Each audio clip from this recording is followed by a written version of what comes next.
जब तक आपके जीवन में कोई उद्देश्य नहीं होगा ना, तब तक आप कुछ नहीं कर सकते। यानी लक्ष्य होना चाहिए जीवन का। लक्ष्य हमेशा मार्ग की ओर ले जाता है, सद्मार्ग की ओर। तो सुखदेव जी आए और आग्रह किया गया। सुखदेव जी ने बोला, ठीक है राजन, हम आपको कथा सुनाएंगे, अवश्य सुनाएंगे। कथा सुनने के नियम बताए कि कथा कैसे सुन सकते हैं आप। पहले जब कथा होती थी तो घी पी करके कथा, वक्ता और श्रोता घी पी करके कथा सुनते थे। क्यों? क्योंकि यदि हम खाएंगे पिएंगे नहीं, कुछ निराहार रहेंगे तो ज्यादा समय तक बैठ सकेंगे। देखिए, कथा वक्ता यदि सही होगा ना, समय कभी नहीं पास करे। कथा सुनाने में 4 घंटे 5 घंटे एक दिन के लिए चाहिए कम से कम, तब कथा में आनंद होता है।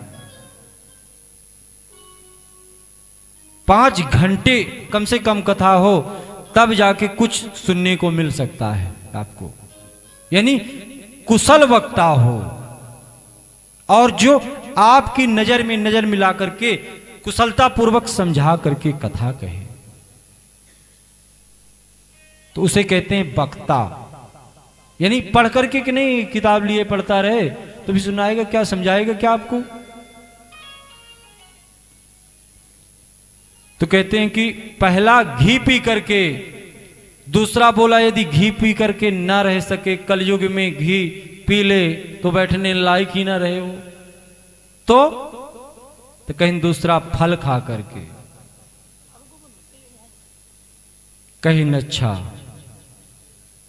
फल खा करके न रह पाए तो कहीं फूल आहार जी भर के खा ले,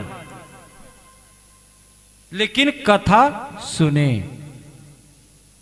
नियम इसलिए बनाए गए थे कि जितना निराहार रहेंगे, देखिए तभी हर कथा में लिखा है व्रत कथा। कथा में क्या लिखा, आप कोई भी कथा उठाएंगे तो ऊपर क्या लिखा रहता है, व्रत कथा।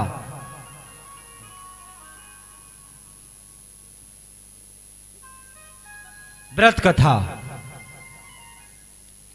यानी आप व्रत रह करके ही कथा सुने तो लंबे समय तक सुनेंगे।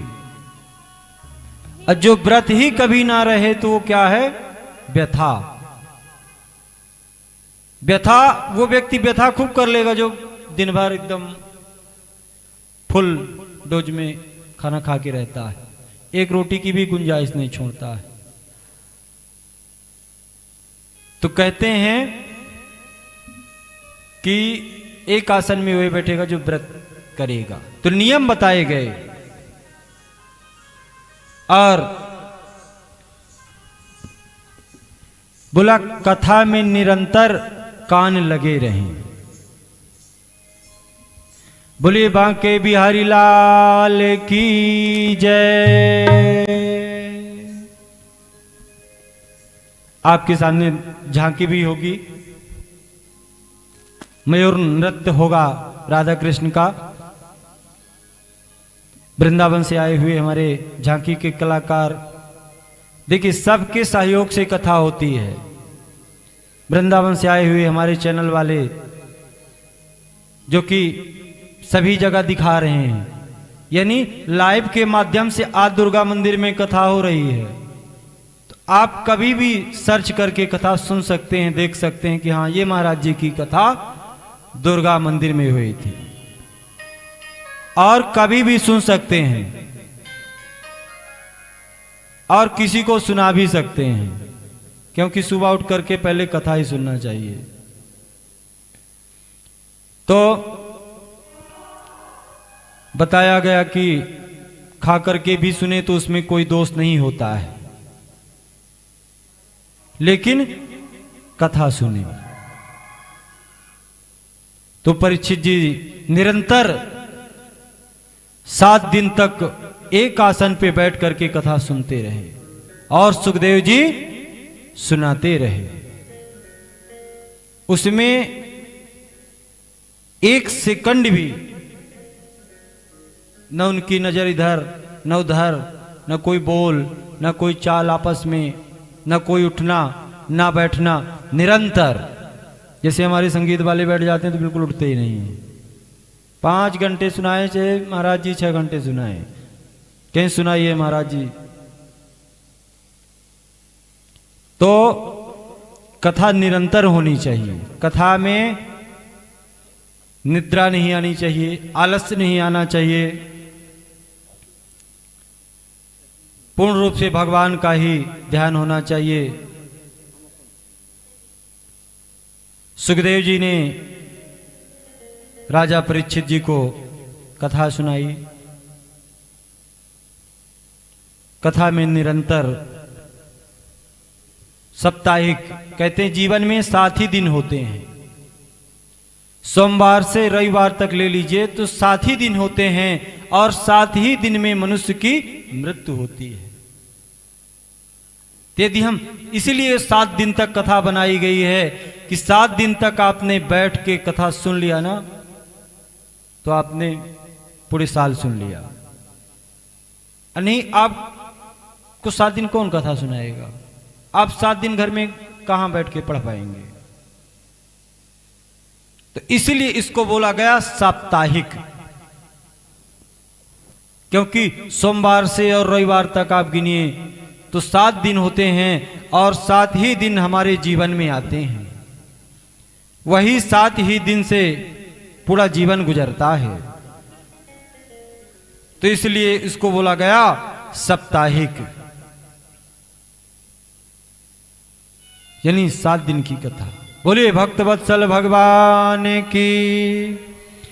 ओ मेरा तार हरि से जोड़े। देखिए वक्ता कैसा हो, जो हमारी तार को प्रभु से जोड़ दे, मन को लीन कर दे।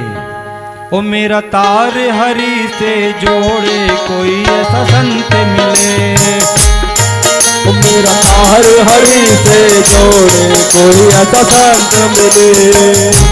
मेरा तार हरि से जोड़े, कोई ऐसा संत मिले। हरि से जोड़े, कोई ऐसा संत मिले।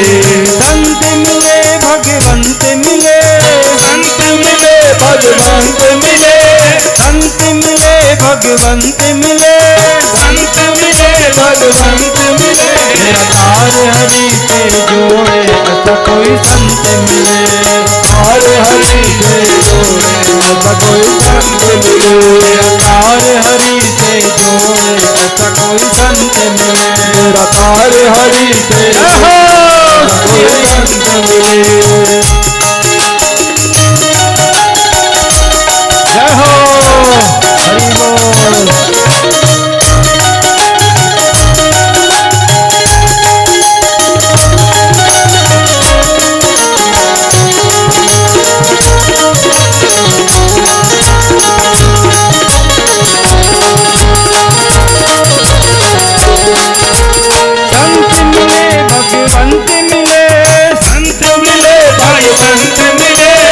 संत मिले भगवंत मिले, संत मिले भगवंत मिले। मेरा तार हरि से जोड़े, ऐसा कोई संत मिले।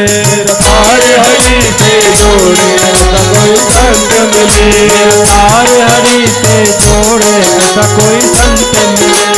तार हरि से जोड़े, ऐसा कोई संत मिले। मेरा तार प्रभु से जोड़े, ऐसा कोई गुरु मिले। तार प्रभु से जोड़े, ऐसा कोई संत मिले। मेरा तार हरि से जोड़े, ऐसा कोई गुरु मिले। तार हरि से भगवान की। संत मिले। संत मिले भगवंत मिले, संत मिले भगवंत मिले।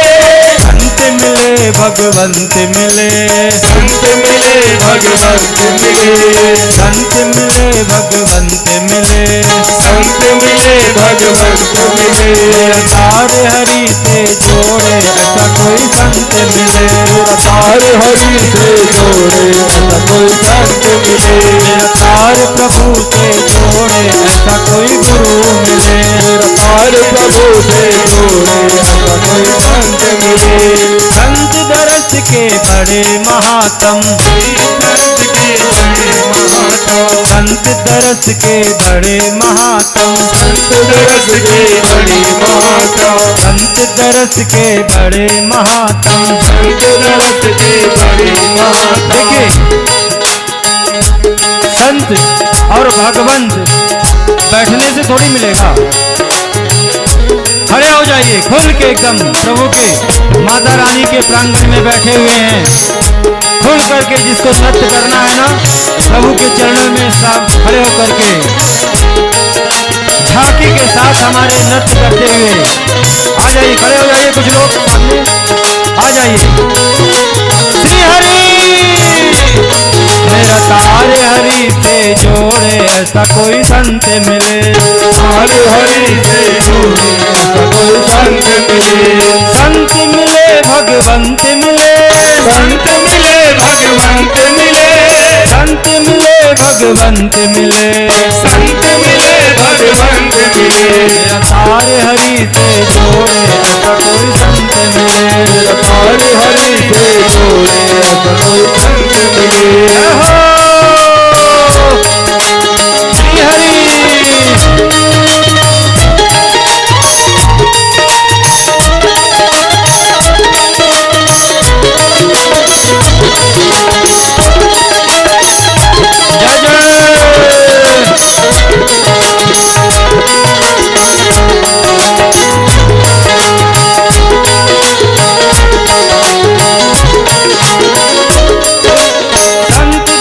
के बड़े महात्म,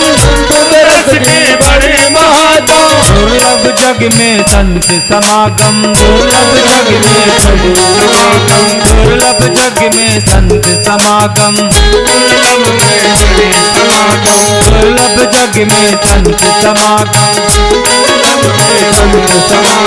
मेरे मन का रास्ता मोड़े ऐसा कोई संत मिले, मन का रास्ता मोड़े ऐसा कोई संत मिले, मन का रास्ता मोड़े ऐसा कोई संत मिले, मन का रास्ता मोड़े ऐसा कोई संत मिले। मेरी तार प्रभु से जोड़े ऐसा कोई संत मिले, प्रभु से जोड़े ऐसा कोई संत मिले, संत मिले भगवंत मिले, संत मिले भगवंत मिले, संत मिले भगवंत मिले, संत मिले भगवंत मिले। तार मेरा तार हरि से जोड़े ऐसा कोई संत मिले, तार हरि से जोड़े ऐसा कोई संत मिले, संत मिले भगवंत मिले, संत मिले भगवंत मिले, संत मिले भगवंत मिले, संत मिले भगवंत मिले। तार हरि से जोड़े संत मिले, तार हरि से जोड़े ऐसा कोई संत मिले, तार हरि से जोड़े ऐसा कोई संत मिले, तार हरि से जोड़े ऐसा कोई संत मिले, तार हरि से जोड़े ऐसा कोई संत मिले, तार हरि से जोड़े ऐसा कोई संत मिले। भोले बांके बिहारी लाल की जय, जय श्री राधे श्याम, जय जय श्री राधे श्याम। देखिए हमारे एसी स्पार्शल सोसाइटी से आए हुए अनिल गुप्ता जी एवं विजय लक्ष्मी जी का बड़ा सुंदर भाव रहता है। इनके मन में दिली इच्छा होती है कि हम भी एक दिन कथा में बैठेंगे और कथा सुनेंगे। हम तो कहते हैं ठाकुर जी प्रभु इनके ऊपर ऐसी कृपा करे कि यही दिव्य दरबार में माता रानी के प्रांगण में इनकी कथा हो।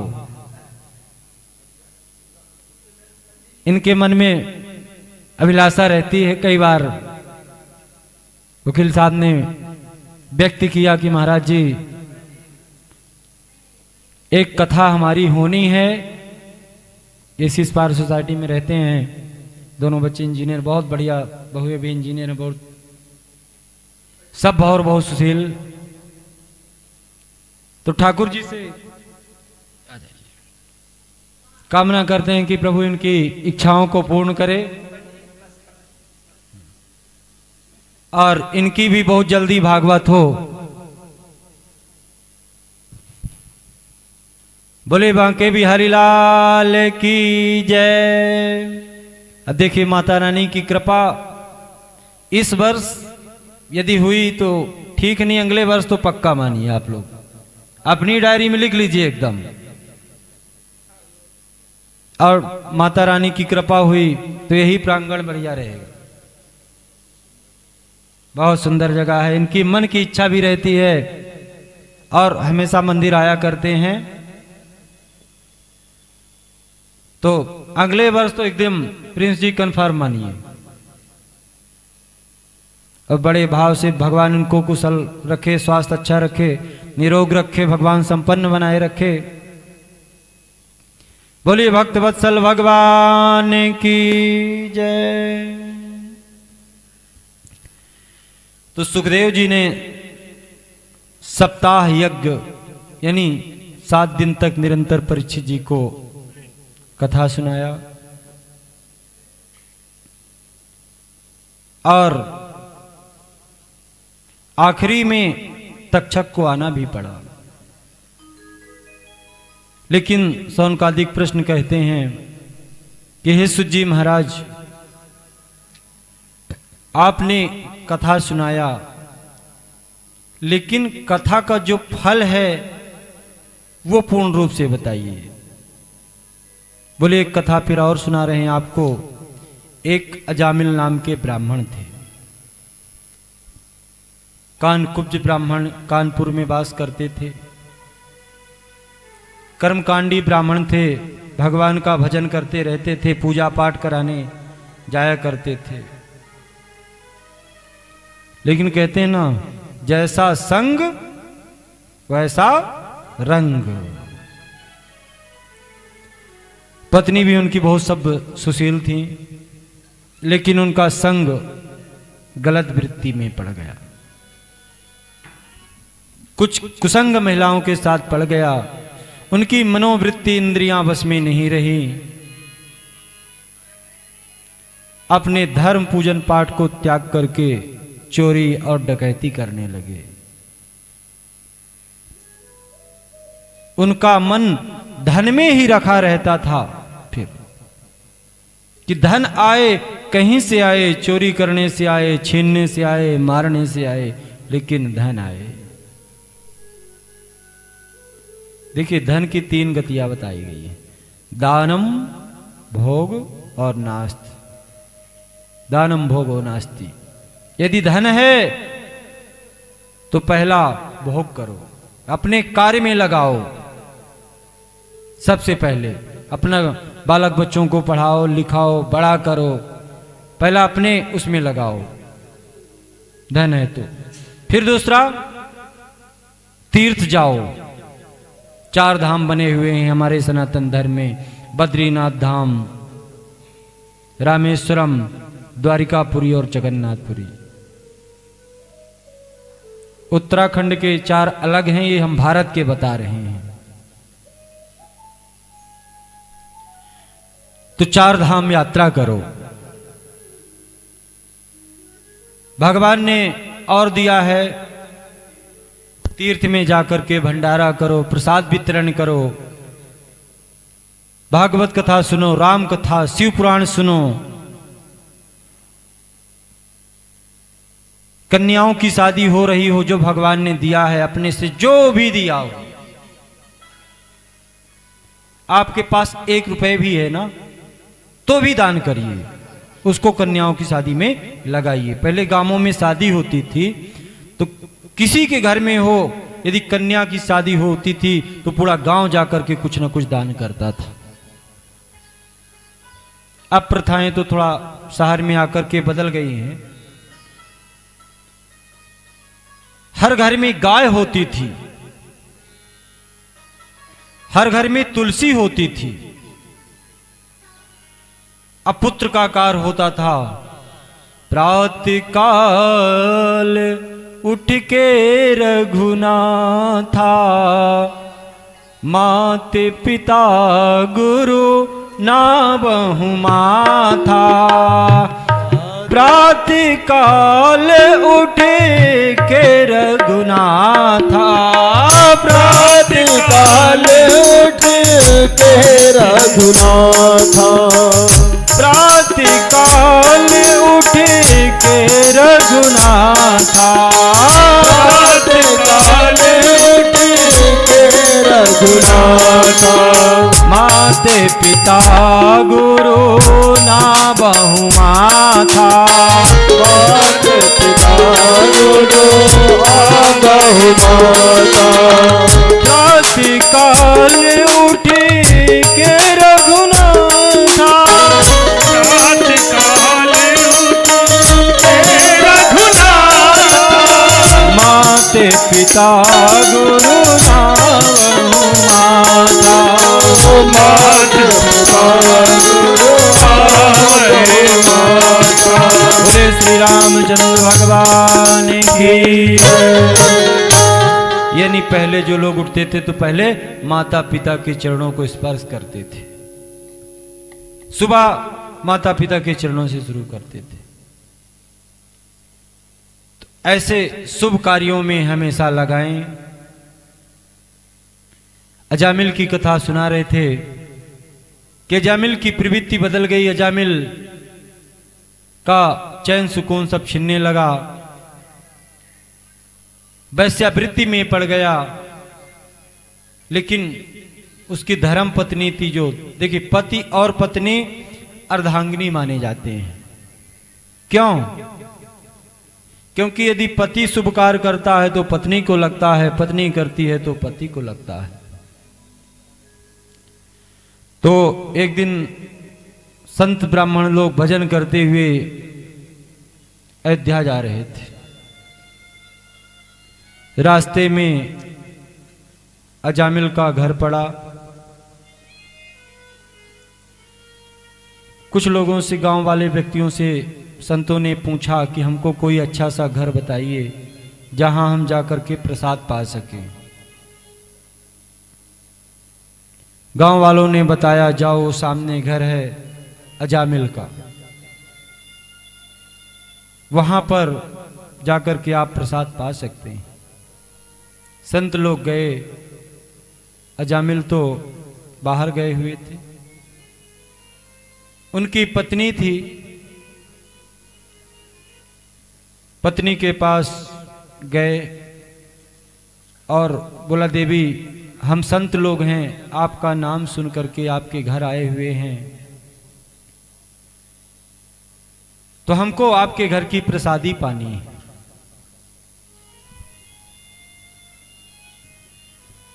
हमको केवल प्रसाद चाहिए। अजामिल की पत्नी ने कहा, देखिए आप संत हैं, संत भगवान तुल्य होते हैं,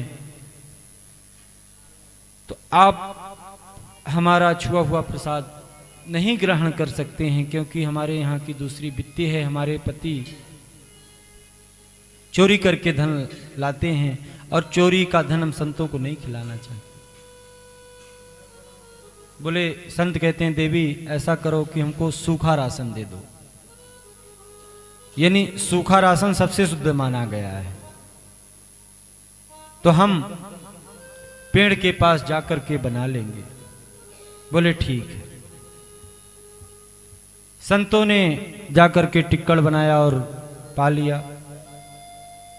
देखिए, संत गुरु जहां पर यदि अन्न ग्रहण करते हैं तो मुक्ति का मार्ग जरूर बताते हैं, और जहां भाव होता है वहीं जाते हैं। तो संत लोगों ने प्रसाद पाया और पाने के बाद अजामिल के घर गए फिर से, और बोले देवी हम निकल रहे हैं, आपके घर की प्रसादी पाए हैं तो हम आपको एक सदमार्ग का रास्ता बताएंगे कि आपके यहां जब पुत्र हो तो उस पुत्र का नाम रखना नारायण। बोले लक्ष्मी नारायण भगवान की जय। पुत्र का नाम नारायण रख देना तो तुम लोग सतिगति को प्राप्त होगे। इतना कह करके संत चले गए। पत्नी गर्भवती हुई और संतान हुई। संतान जैसी ही हुई तो जामिल की पत्नी ने कहा ये पुत्र का नाम हम अपने से रखेंगे। जामिल ने कहा ठीक है। पुत्र का नाम रख दिया नारायण। तो जब भी कोई दुख या सुख होता तो जामिल कहता नारायण नारायण बेटा, नारायण बेटा। यानी देखिए वो भगवान का नाम लेना भूल गया था, लेकिन पहले के कर्म उसके अच्छे थे।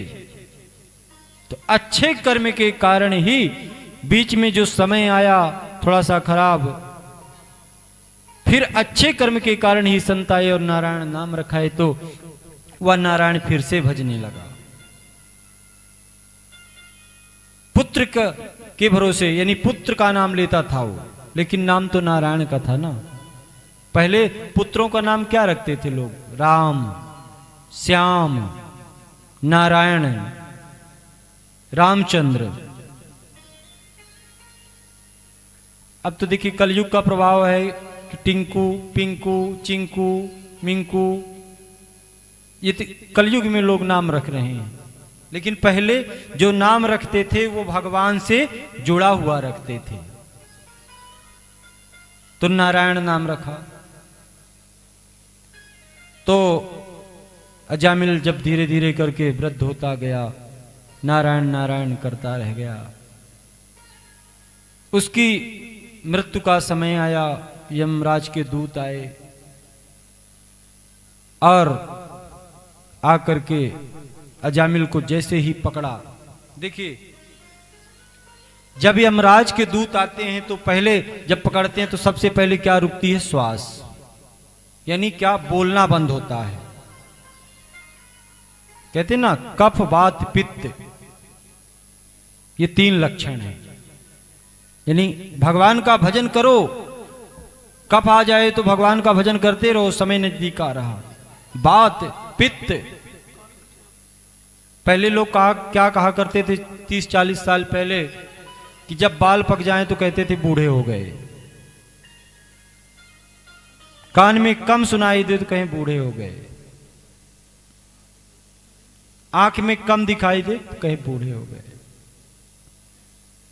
लेकिन अब तो कलयुग है। अब जैसे बाल पकते हैं तो उसको भी लोग छिपा देते हैं डाई मार के, और कहते हैं हम बूढ़े नहीं हैं अभी। लेकिन ये बूढ़ापन का कि अब भगवान का भजन करो। आपको जो काम करना था वो आप सब कर लिए, भगवान का नाम लो। नाम संकीर्तनम यस्य सर्व पाप प्रणाशनम, जो कि सभी पापों को हरने वाला है। तो यम के दूत आए, अजामिल को पकड़ा। अजामिल चिल्लाने लगा नारायण बचाओ, नारायण बचाओ, नारायण बचाओ। तो एक तरफ यम के दूत और एक तरफ भगवान के दूत। भगवान के दूत आए और यम के दूतों को धक्का दे दिया, मार दिया। यम के दूत गए यमराज के पास, गए यमराज से कहने लगे राजन, आपने कहा था कि जाओ अजामिल को लेकर के आओ। अजामिल का समय पास आ गया है, लेकिन जैसे ही हम लेने गए तो वहां तो कोई और दूत आ गए और हमारे ऊपर आक्रमण कर दिया। ये कैसा है, कैसा समय चक्र है आपका? आपके उसमें लिखा हुआ भविष्य, उसको कहते हैं डायरी, उनकी भविष्यवाणी, जो उसमें लिखा जाता है तो वो दोबारा नहीं कटता है। तो ये कैसे संसार का नियम है जो बदलता जा रहा है? बोले देखो, जहां पर भगवान कहां कहां नहीं जाना, सुन लो। यमराज बता रहे हैं अपने दूतों को कि कहां कहां मत जाना, जहां भगवान का भजन होता हो, जहां भगवान का भोग लगता हो, जहां उठते बैठते भगवान का नाम लिया जाता हो, जहां तुलसी हो, जहां गंगा का वास हो, वहां भूल करके भी आप मत जाना, क्योंकि वहां भगवान का वास होता है और भगवान ने ही हमको यम बनाया है। तो भगवान से बड़ा कोई नहीं। बोलिए भक्त वत्सल भगवान की जय। तो दूतों के लिए बताया गया और अजामिल को मोक्ष मिला। तो देखिए, पुत्र का नाम नारायण रखने से उसको मोक्ष की प्राप्ति हुई। बोलिए लक्ष्मी नारायण भगवान की जय। जय श्री राधे श्याम। अरे भगवान मेरी नैया उस पार लगा देना, भगवान मेरी नैया उस पार लगा देना, भगवान मेरी नैया उस पार लगा देना, भगवान मेरी नैया उस पार लगा देना। अब तक तो निभाया है, आगे भी निभा देना, अब तक तो निभाया है, आगे भी निभा देना। भगवान